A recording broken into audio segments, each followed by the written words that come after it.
Hi, good afternoon. My name is Thierry Nyan, and now let's do some sports. And FIFA has passed a wide-ranging package of reforms at extraordinary Congress in Zurich.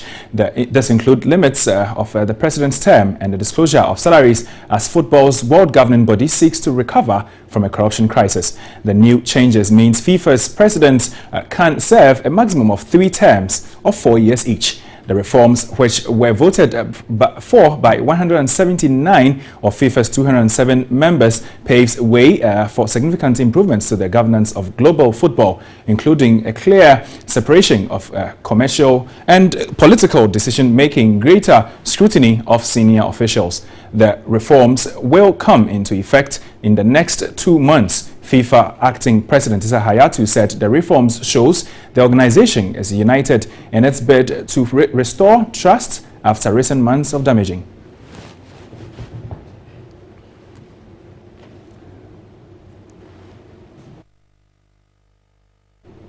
Now, still at the FIFA headquarters, we now go straight to that particular story about the FIFA elections that is coming up later today. Now, World Football Governing Body FIFA will elect a new president after almost 2 decades of Sepp Blatter's leadership.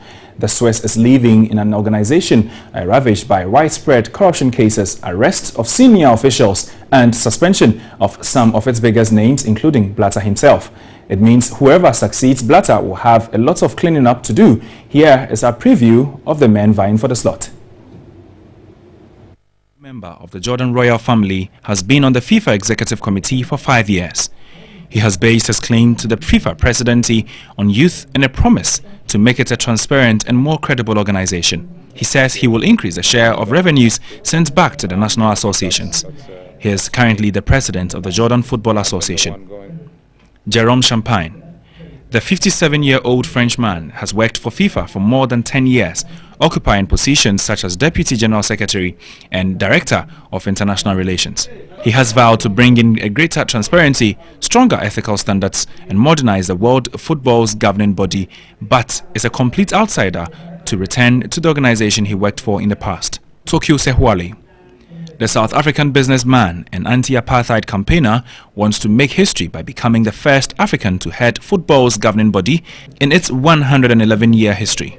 Sehwale, like many of the candidates, has backed his campaign on cleaning up FIFA, but he has failed to win the support of the African continent, with many within the game arguing that he has not got the required background in football to occupy its most powerful position. Sheikh Salman bin Brahim Al Khalifa.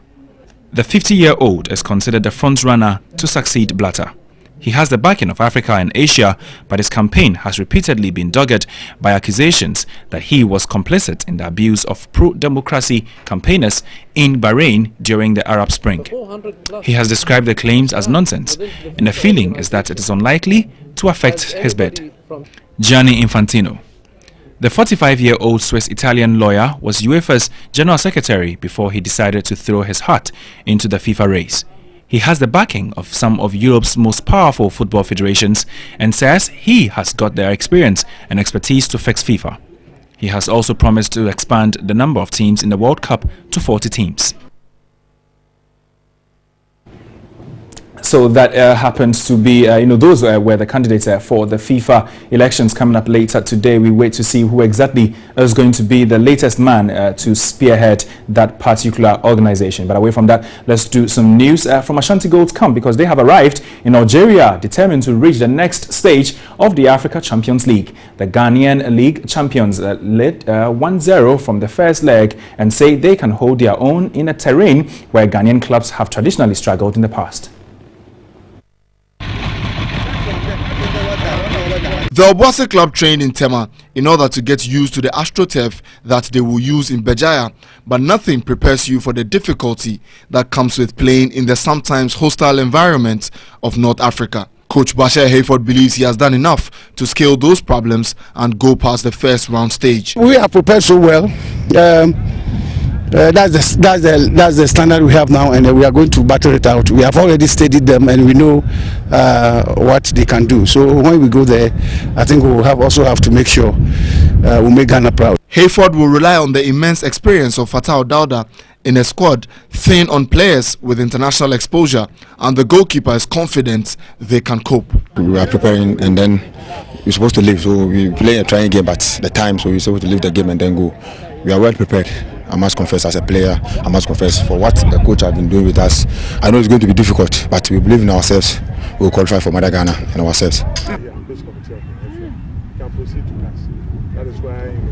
Ashgold are preparing to make Ghana proud in Algeria this particular weekend. But away from that, talking about Ashgold, remember they won the competition last year. I'm talking about the Ghana Premier League 2014-2015 season. Well, the 2015-2016 season, is underway, and let's see the fixtures for match day 2.